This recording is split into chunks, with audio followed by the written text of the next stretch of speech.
Brasil padece de muitos males. A maioria deles é ancestral e sistêmica, isto é, vem de longe, muito longe, e está em todo lugar.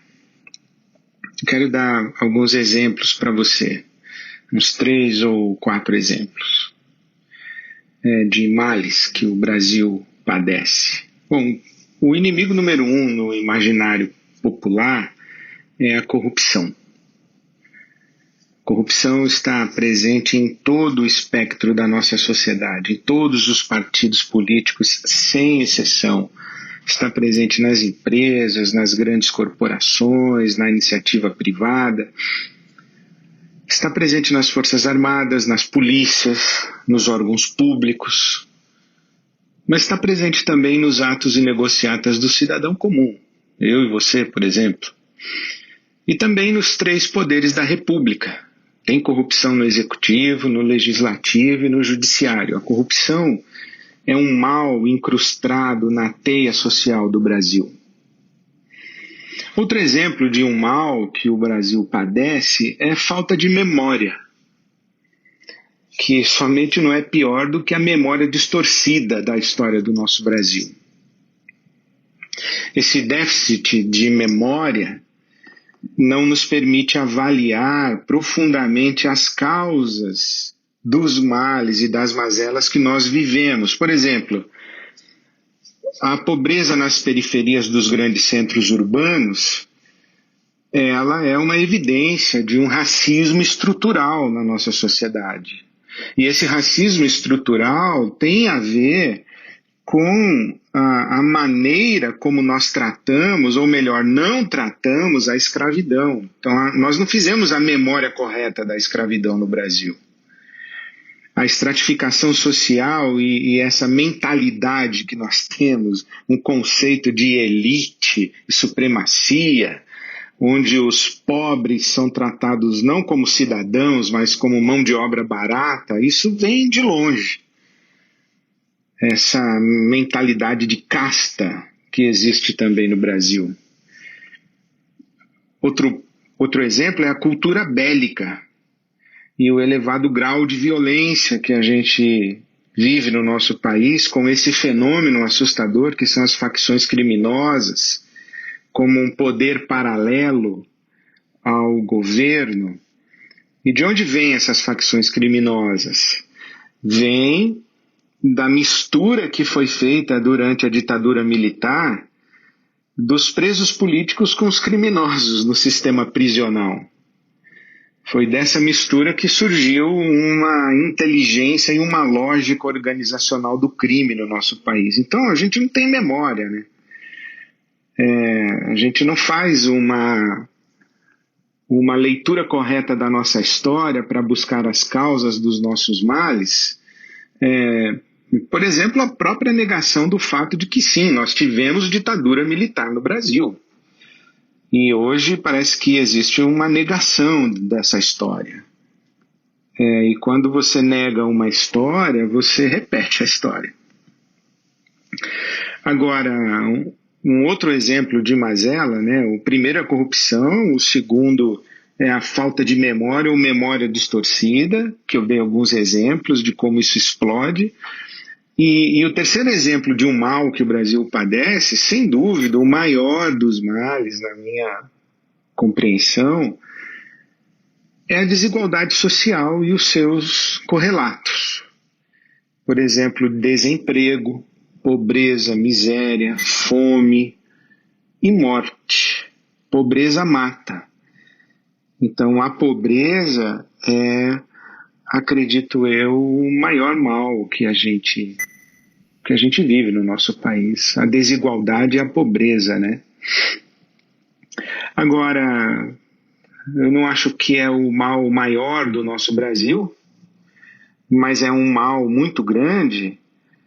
Eu quero sublinhar que nesse período de crise política que nós estamos vivendo, nesse tempo conturbado, em que se fala de golpe, ruptura institucional, os eventos e manifestações do 7 de setembro, toda essa discussão, Eu acredito que essa crise que nós estamos vivendo, pelo menos desde 2013, que se agudizou e que foi agravada pelo impeachment da presidente Dilma Rousseff e foi exacerbada nas eleições de 2018, tem como pano de fundo o famigerado presidencialismo de coalizão.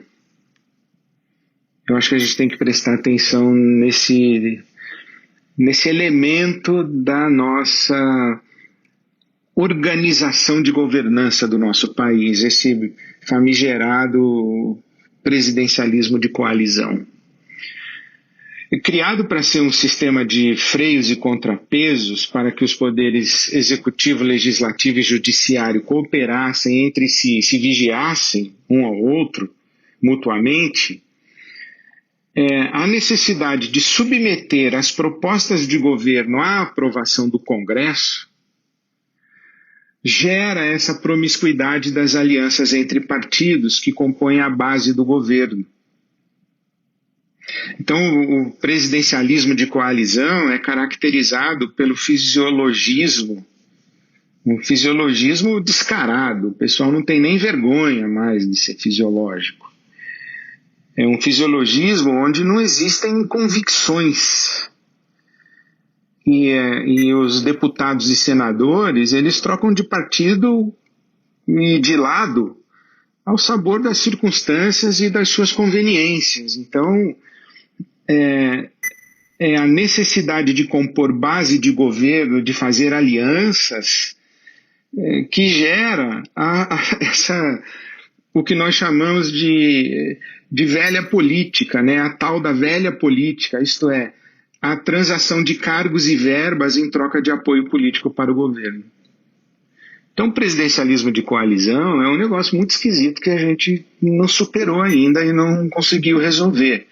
Então, por exemplo, o presidente Jair Bolsonaro, ele reclama desde sempre do fato de não ter autonomia para governar. Ele reclama que o STF está quebrando o pacto constitucional, que os seus ministros extrapolam, especialmente um ou dois, e mais precisamente um. Então diz o presidente que quer restabelecer a ordem democrática, que segundo a sua visão foi quebrada pelo STF. E eu penso que é exatamente aí que a conversa tem que começar. Essa reclamação do presidente que diz: eu não consigo governar. É aí que a gente tem que começar. Então vamos começar do começo. Por que razões nós nos organizamos em uma comunidade política? Isto é, por que nós constituímos um Estado?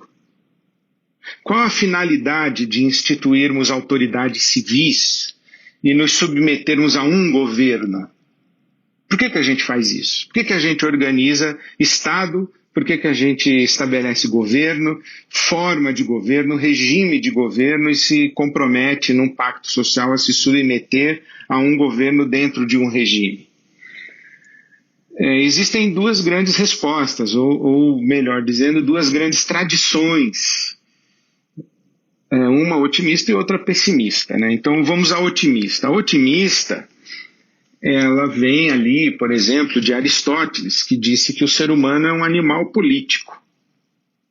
E essa ideia do Aristóteles, que o ser humano é um animal político, ela vai se desenvolvendo ao longo da história e sugere a crença de que o ser humano é fundamentalmente um ser social, um ser gregário, e que o ser humano busca naturalmente formas de associação e solidariedade. E a comunidade política é uma expressão dessa condição humana, de ser um animal político, social, gregário, e que está interessado em associação e comunidade. É daí que vem essa construção de um Estado, de um regime de governo e de um pacto social que nos leva à submissão a um governo.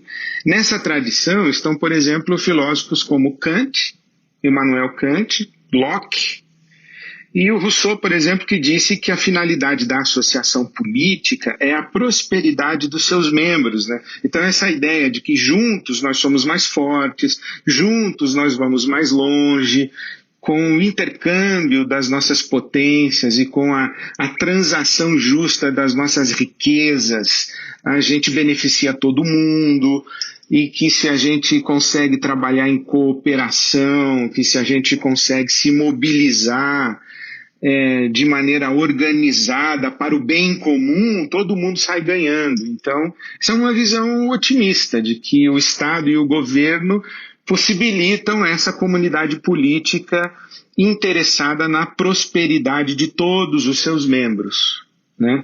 Agora, tem uma tradição que diz exatamente o oposto, é uma tradição pessimista.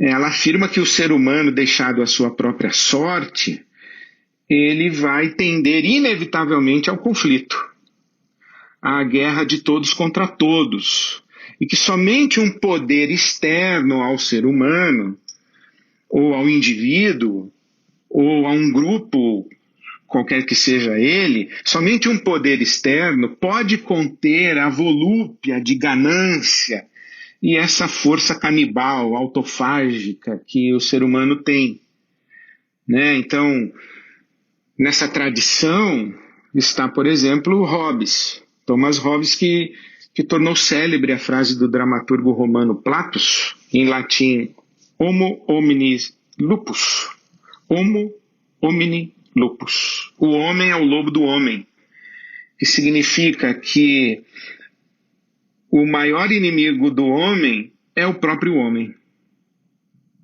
O homem é o lobo do homem.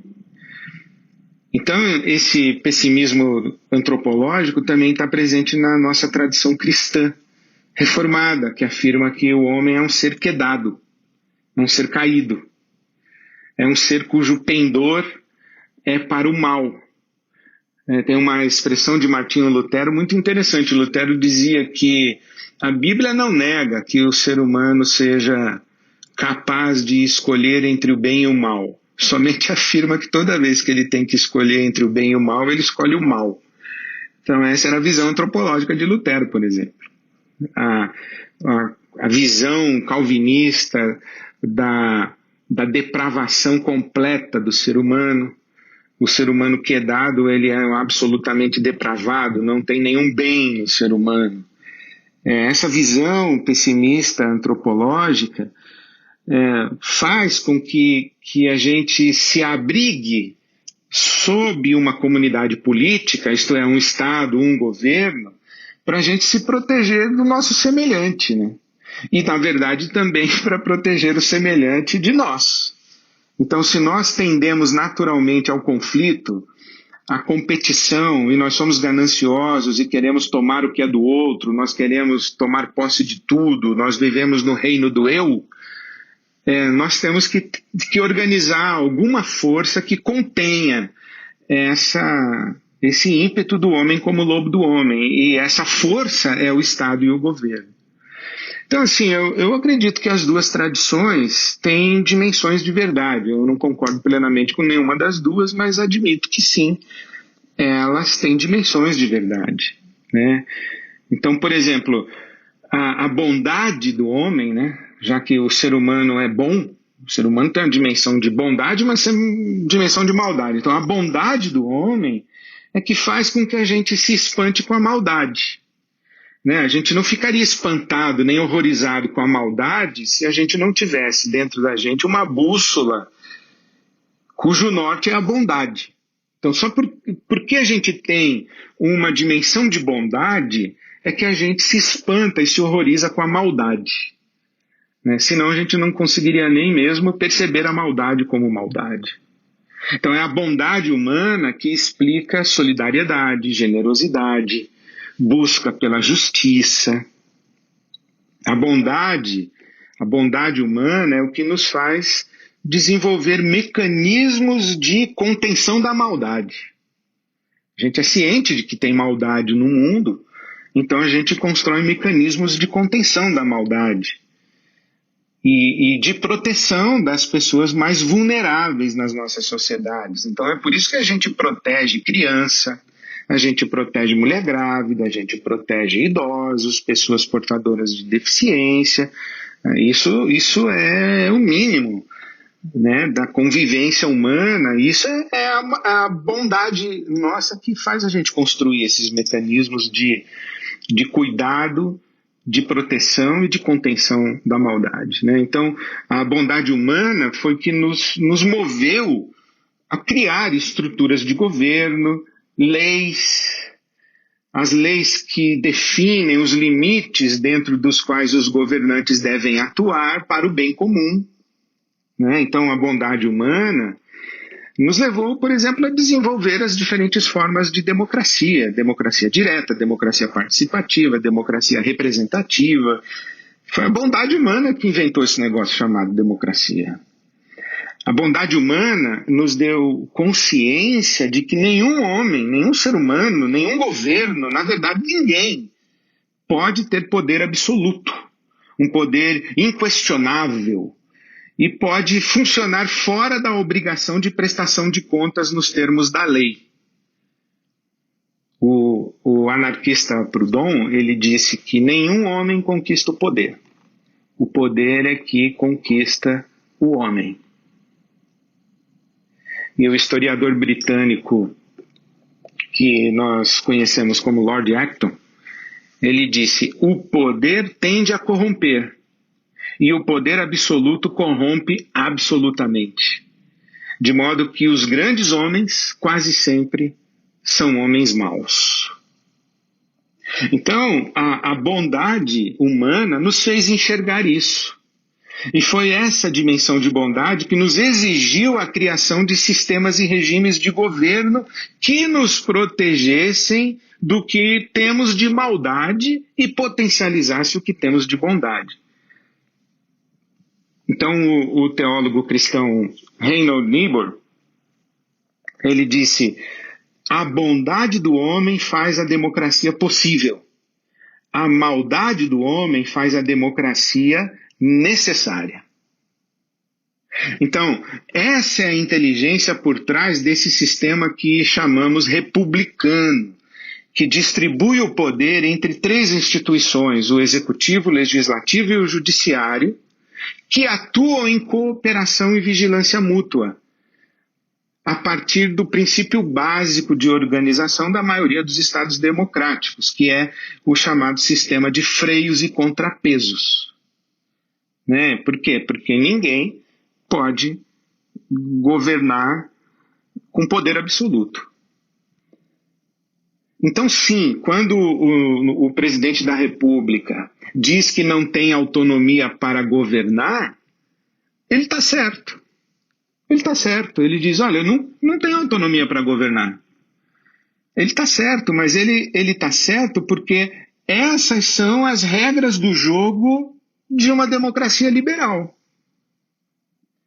Então, no Estado democrático de direito, ninguém governa com poder absoluto, ninguém tem carta branca para governar. O presidente não pode fazer o que ele quer. Então, assim, para exercer o poder, você precisa fundamentar juridicamente a sua proposição, a sua ação pública. A sua gestão da coisa pública, ela precisa estar sustentada e amparada juridicamente. Então, na democracia republicana, o poder executivo só pode ser considerado legítimo quando exercido dentro dos limites legais. E esses limites legais são impostos pelo poder legislativo e principalmente pela Constituição. E a Constituição é interpretada pelo Poder Judiciário. Então, em outras palavras, não é o presidente quem avaliza o STF ou o Poder Judiciário, é justamente o contrário. Compete ao Poder Judiciário a interpretação da Constituição e do marco legal que delimita os horizontes de possibilidade de um governo legítimo. Assim como compete ao Congresso aprovar um programa de governo, aprovar propostas de governo, aprovar o que o governo quer fazer. Ele não pode sair fazendo sem levar em consideração esse sistema de freios e contrapesos aí, ou sem se submeter a esse sistema de tripartição dos poderes. Isso se chama democracia. Então, eu concordo quando o presidente diz, olha, eu não tenho autonomia para governar. Eu digo, sim senhor, o senhor não tem, e é bom que não tenha. E é bom que a gente esteja numa democracia em que a gente precisa conversar sobre o que a gente vai fazer, porque o Brasil não é de uma representatividade política, de um governo, de uma classe social, de uma etnia, de uma ideologia. O Brasil é o Brasil dos brasileiros, e o brasileiro tem de tudo que é tipo, de tudo que é crença, de tudo que é jeito, e a democracia é esse processo cansativo de busca de acordos. Eu lembro o presidente que não chegou a tomar posse, o Tancredo Neves, ele disse que presidir é administrar conflitos e promover conciliações. E eu lembro quando eu ouvi isso, eu trouxe esse princípio, inclusive para mim, como presidente de uma instituição religiosa, como pastor-presidente de uma igreja. E eu sou pastor-presidente de uma igreja batista, né? Então, administrar conflitos, promover conciliações, dialogar, conversar, construir acordos, é isso que é a responsabilidade que todos nós temos dentro de uma democracia liberal. Agora, lá no início da nossa conversa aqui, eu disse que era aí, nessa questão da autonomia para governar, que a gente tinha que começar a conversa. Mas eu penso que a conversa não acaba aí nessa questão da democracia. Porque eu suspeito, e nisso eu não estou sozinho, que o que está em disputa no Brasil não é o regime ou o sistema de governo. Antes disso, ou mais do que isso, ou além disso, é um modelo de sociedade. Um modelo de sociedade. Então, deixa eu explicar o que eu quero dizer. Lembra do Niebuhr? A bondade do homem faz a democracia possível, a maldade do homem faz a democracia necessária. Então eu penso que nós estamos vivendo, já faz um tempo, nós estamos vivendo dias de maldade explícita e descarada, maldade em plena luz do dia. Os malvados praticam maldade sem nenhum constrangimento.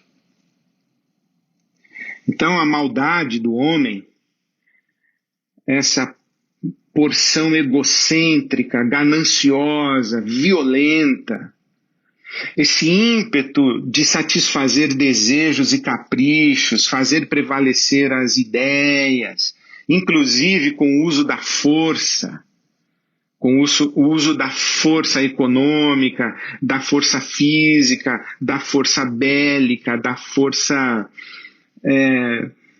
cultural, da força, impor ideias, né? Essa tendência do homem, do ser humano, ela explica os nossos conflitos sociais.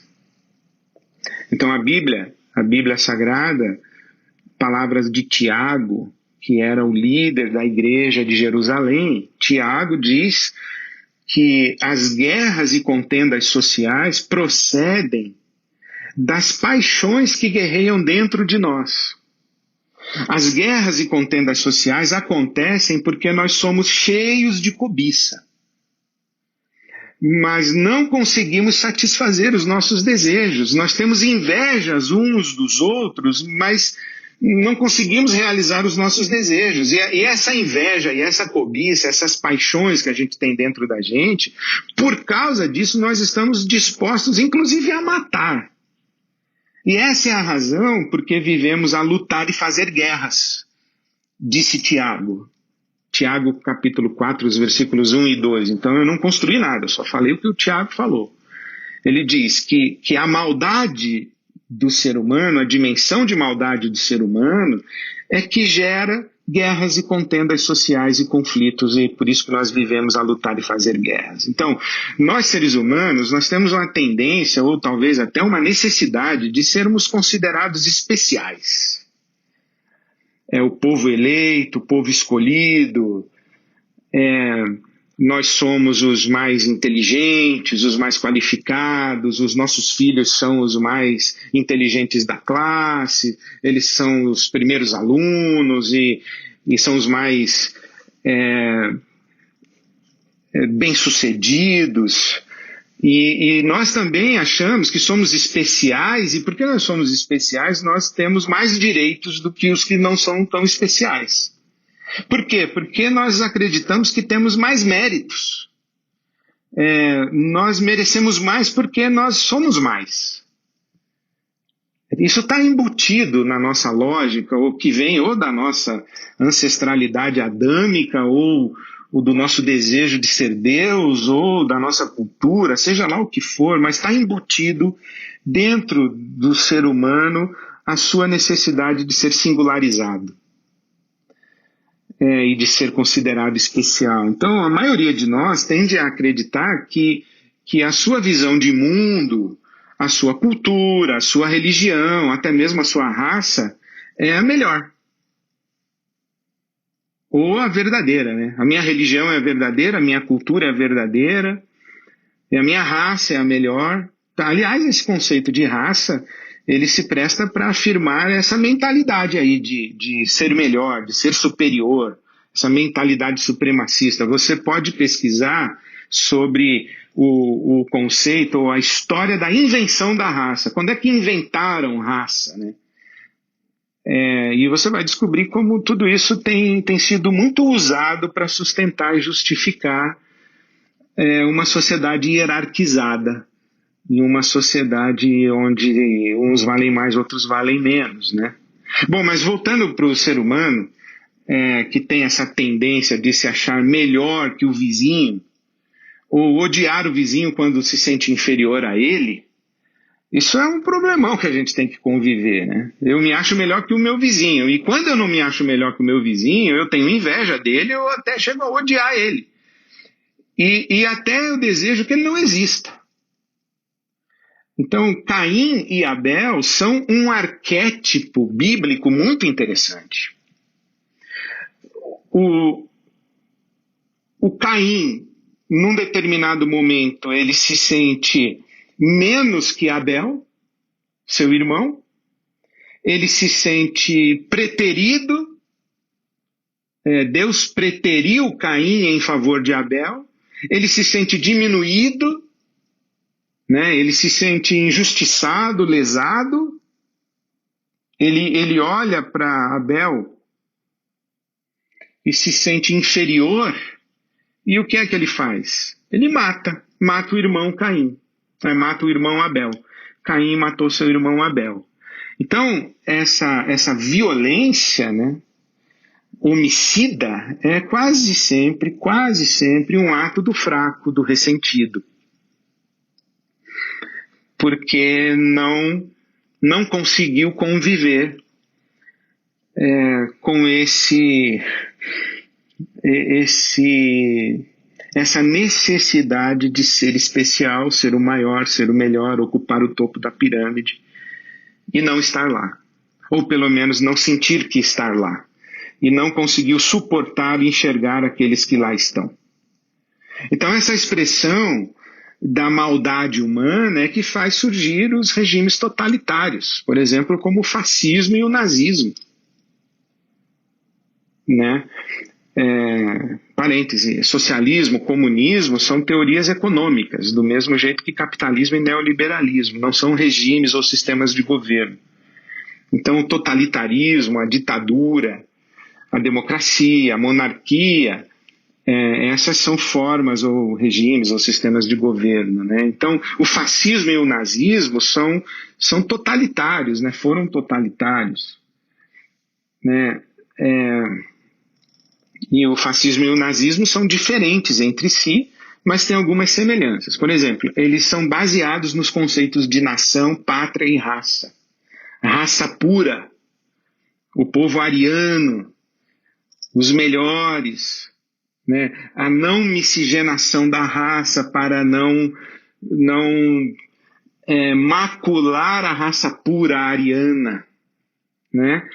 E, por exemplo, todo mundo sabe do processo de eugenia e de embranquecimento da população brasileira. Veja isso, que interessante, isso tem na nossa história, e se você não sabe, tá vendo aí como a gente não tem memória, né? Então, o fascismo e o nazismo, embora diferentes, eles martelam esse conceito de pátria, de nação, de raça. Outra semelhança é que eles são representados por um governo autoritário e totalitário, centralizado na figura de um ditador. Mussolini, fascista na Itália, e Hitler, nazista na Alemanha. Isso acontece ali no intervalo entre as guerras mundiais. Se você estuda o fascismo e o nazismo como fenômenos históricos, você vê que o nazismo, por exemplo, ele cresce num ressentimento depois da Primeira Guerra, né? Nós perdemos a guerra, mas a culpa não é nossa, porque nós somos especiais. A culpa é de alguém, e esse alguém precisa ser eliminado. Olha que coisa maluca, né? Então tem o fascismo, tem o nazismo, e esse totalitarismo, né, essa sociedade totalitária, concentrada na figura de um ditador, e essa sociedade hierarquizada dessa maneira, ela tem também no comunismo, né? A Rússia, a China, Cuba são ditaduras comunistas. E a Venezuela já é uma ditadura socialista, mas é ditadura do mesmo jeito. Então, esses regimes totalitários, eles nascem dessa volúpia de construir sociedades piramidais, sendo que eu e os meus estamos no topo da pirâmide. O que me espanta é que essas expressões como nazismo, fascismo, elas de uma hora para outra, ou não de uma hora para outra, sei lá se foi de caso pensado e há quanto tempo isso vem sendo construído, mas essas expressões como nazismo e fascismo, elas ganharam as páginas dos nossos jornais, elas se tornaram comuns nos debates das redes sociais e associadas aos movimentos de extrema direita, né? Então, o fato da gente ter incluído no nosso vocabulário de maneira tão corrente, tão cotidiana e quase banalizada expressões como nazismo e fascismo, já é um horror. Por si só já é um horror. Essa nomenclatura, esse vocabulário, ele deveria estar reservado às aulas de história. Para a gente não repetir esses erros, mas nunca deveriam estar na arena pública como alternativa de estrutura social e comunidade política. A gente não devia estar falando sobre isso.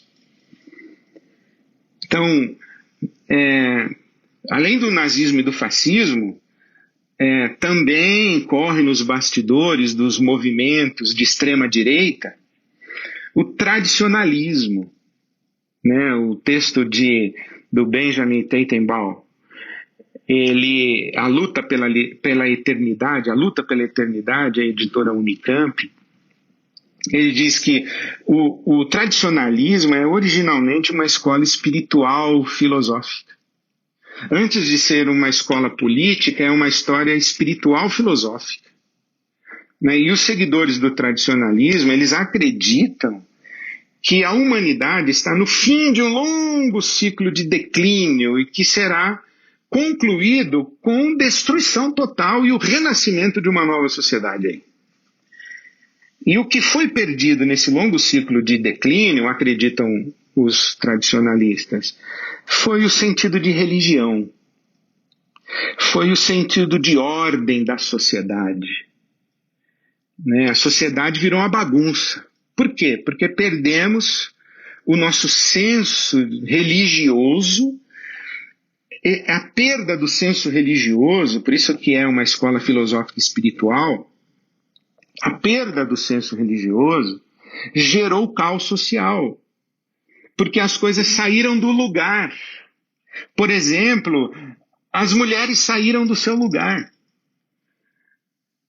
A correta ordem social e espiritual foi alterada e gerou todo esse declínio que a gente vê na nossa sociedade, né?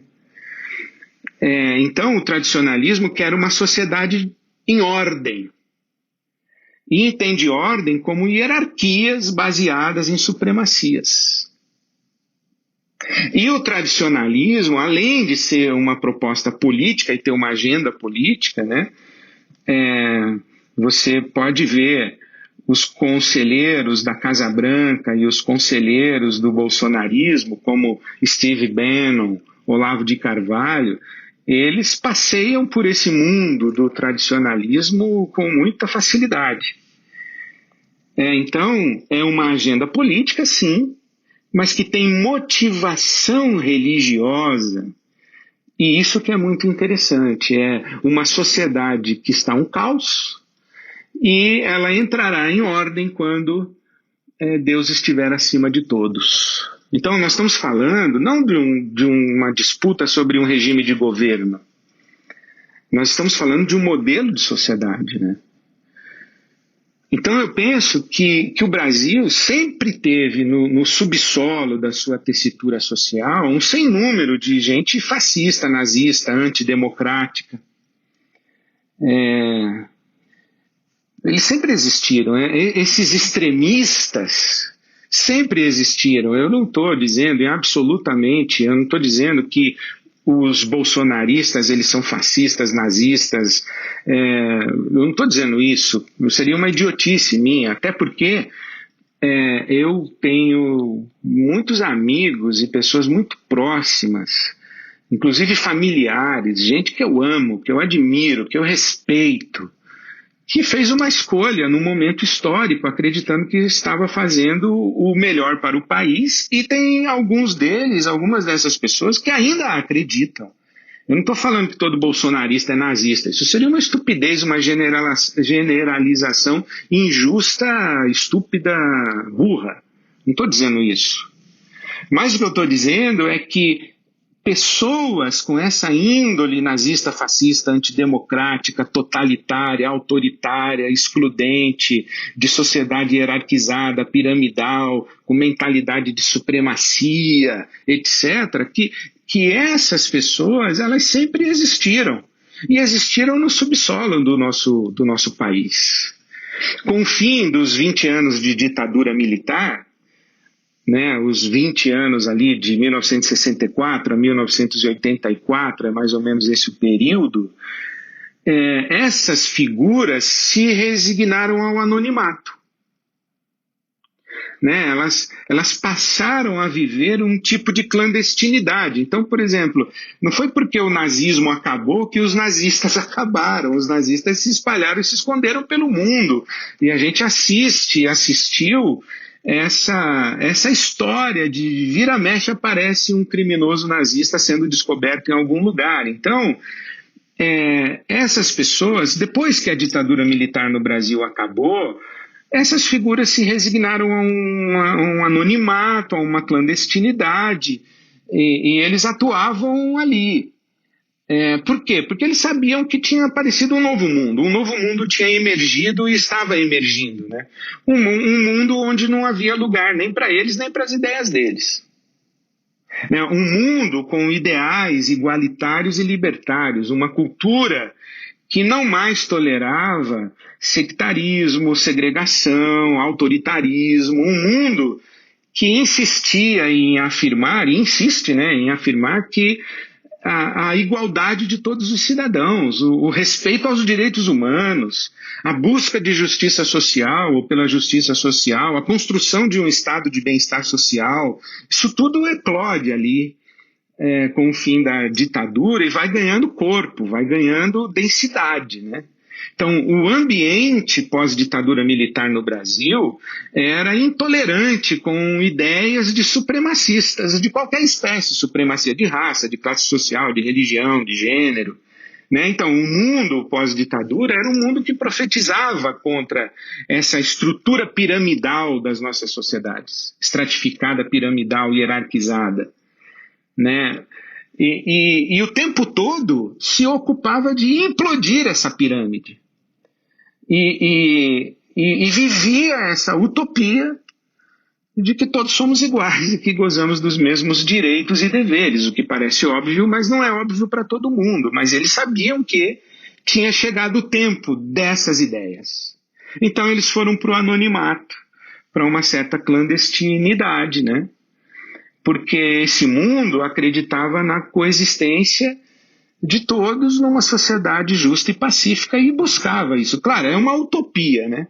A coexistência de todo mundo numa sociedade justa e pacífica é uma utopia. Mas já que eu tenho que ter uma utopia, eu acho que essa é a melhor.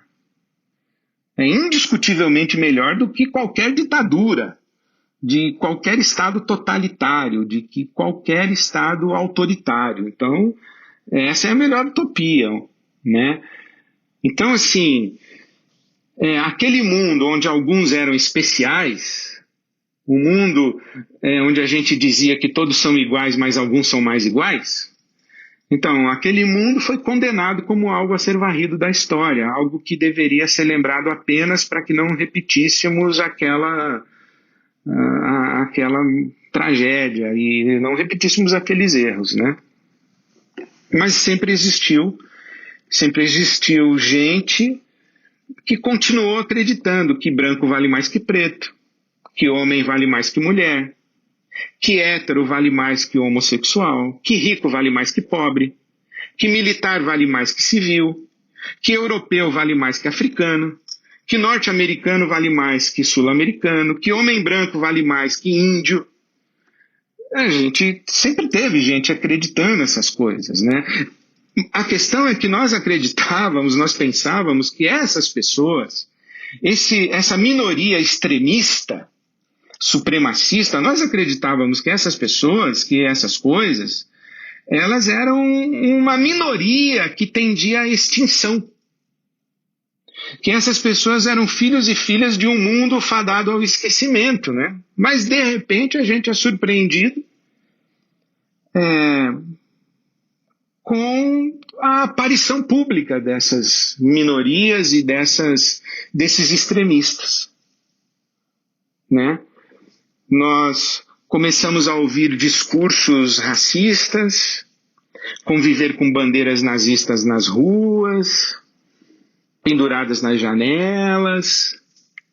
O sujeito fotografa a piscina dele com uma suástica no fundo, né? Bom, o sujeito tinha uma casa com uma piscina com uma suástica no fundo, né?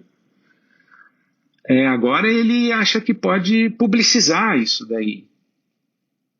E nós chegamos ao absurdo de ver representantes do nosso governo usando a estética e fazendo gestos códigos dos movimentos de supremacia branca nos eventos oficiais do governo. Nós vimos isso acontecer. Então, aqueles que sempre se acreditaram privilegiados e acreditaram numa sociedade de privilegiados, eles saíram dos porões. Eles foram legitimados. Nós condecoramos torturadores. Nós vimos torturador elogiado no Congresso Nacional. Então pode sair do porão, pode vir a público, né? E esse pessoal passou a transitar livremente pelas ruas.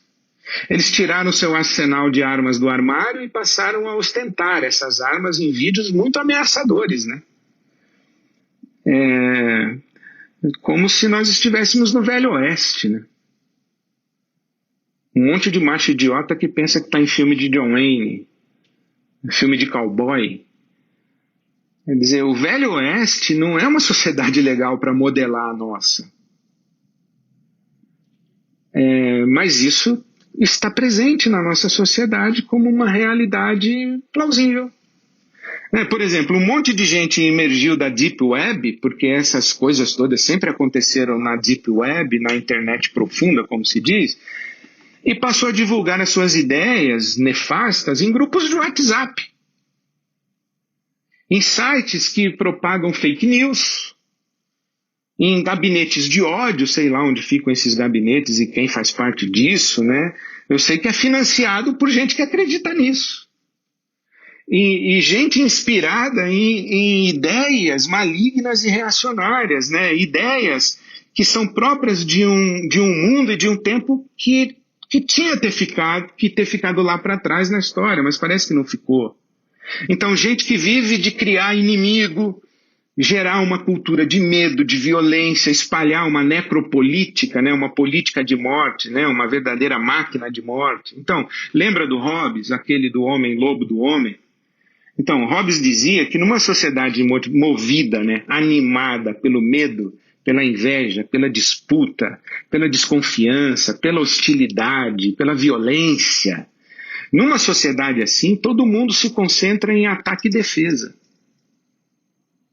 Em ambientes assim, não há espaço para nada de bom surgir.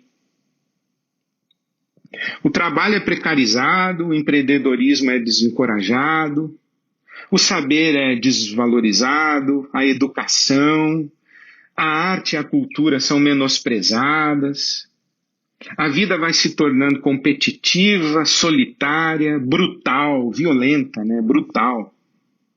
Eu acho que essa é uma das chaves para ler o nosso tempo, né? O tempo em que a nossa democracia está em discussão, ou sob ataque, porque eu não acho nem que deveria estar em discussão, a democracia está sob ataque.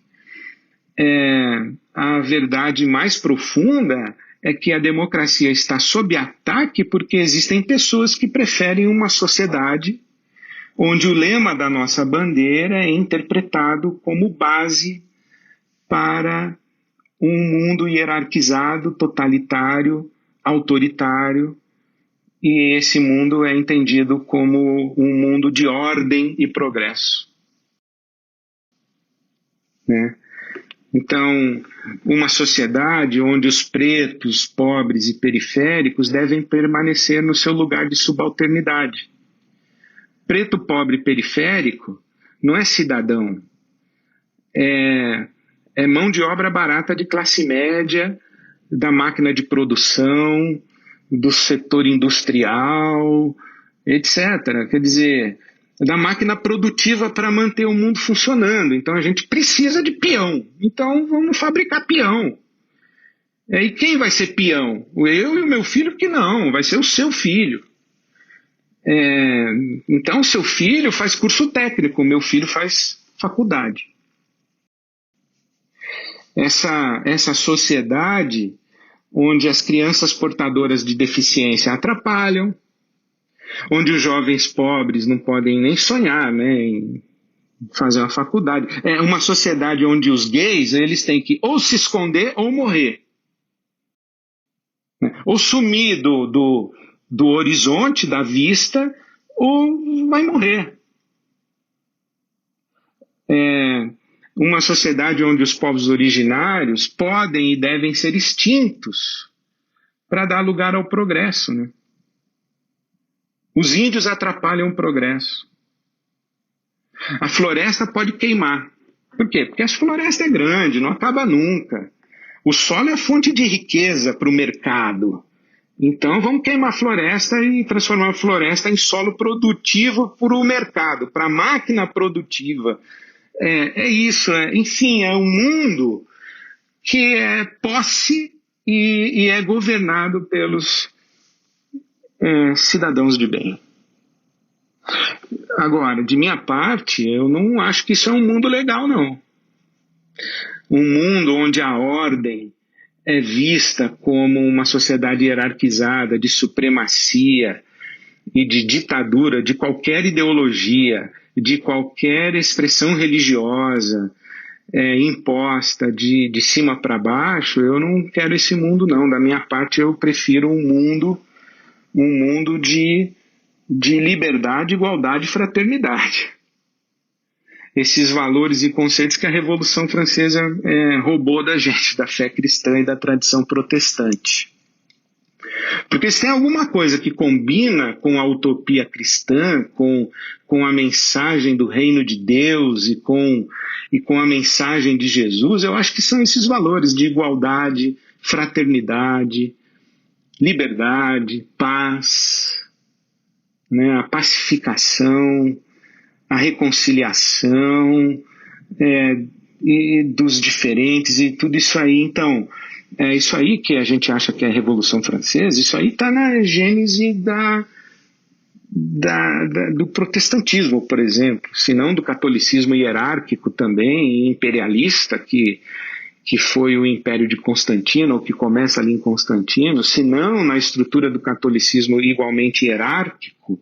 No protestantismo não cabe hierarquia e não cabe outra coisa senão uma sociedade plural e democrática. Então, quando os reformadores, né, os pais da reforma protestante, quando eles afirmaram ali no século XVI, ou melhor, eles reafirmaram que existe um só Deus e um só mediador entre Deus e os homens, Jesus Cristo, homem, ponto.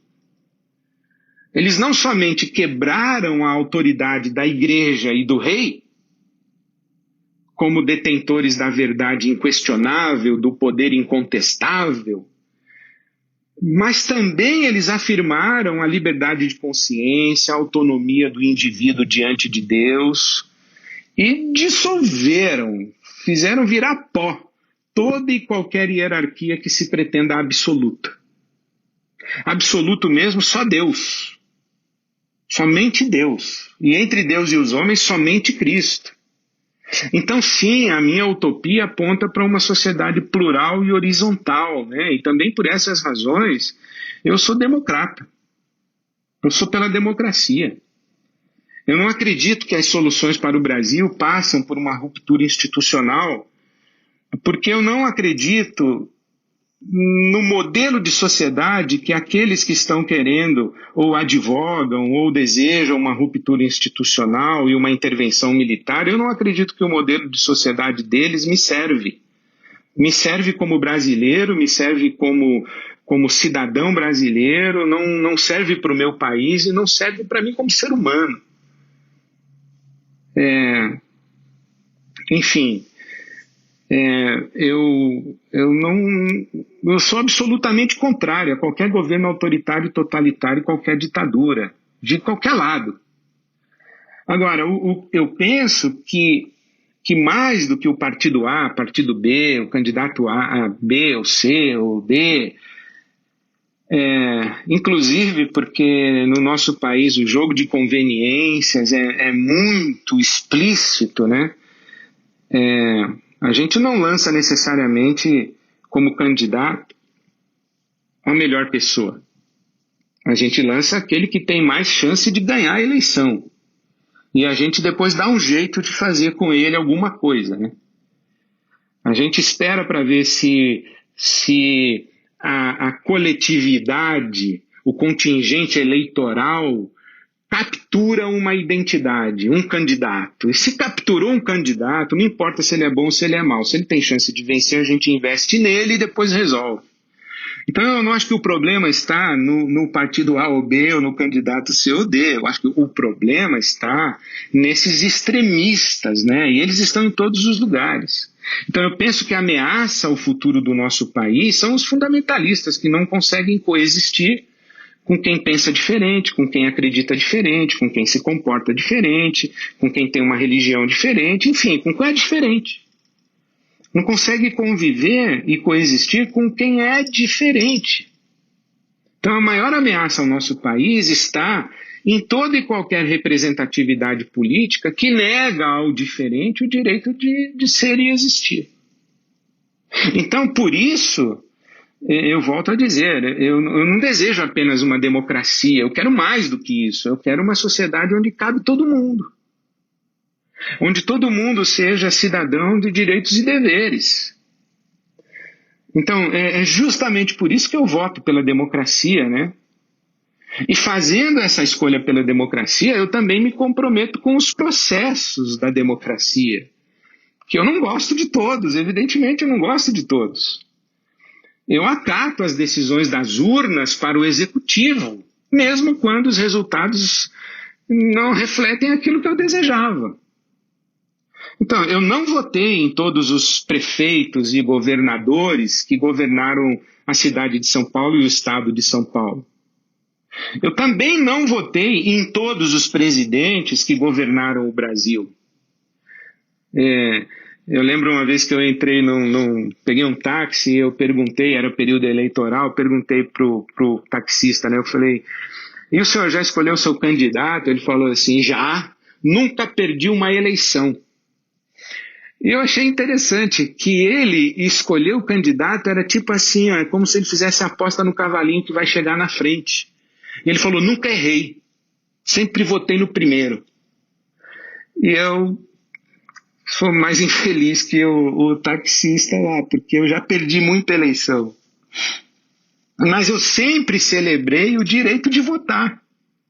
E aprendi a chamar o dia da eleição de festa da democracia. Então, você pode achar que eu sou ingênuo. Não se iluda, não sou não. Eu sei que nós vivemos numa democracia representativa. E por isso eu também detesto esse tal do centrão. Eu tenho nojo dessa velha política, né? desse centrão que faz uso da velha política para deter o controle fisiológico e corrupto do Congresso Nacional. Detesto isso.